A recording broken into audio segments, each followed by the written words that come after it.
निस्वार्थ भावनेने आपण कुणाला तरी दिलेली वस्तू ज्या बदल्यात आपण काही अपेक्षा करत नाही.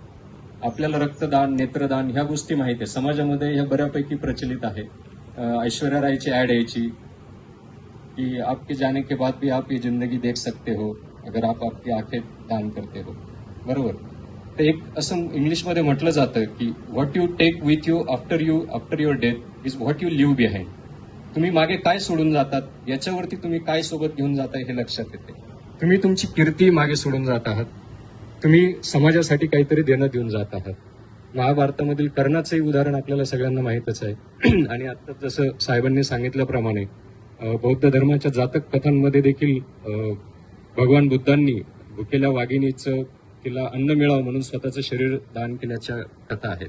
त्यामुळे देहदान हे बौद्ध धर्मामध्ये देखील सुसंगत आहे. कुणाला तरी मदत करण्याच्या बोधिसत्वाच्या आदर्श प्रक्रियेच्या सुसंगत अशी ही गोष्ट आहे.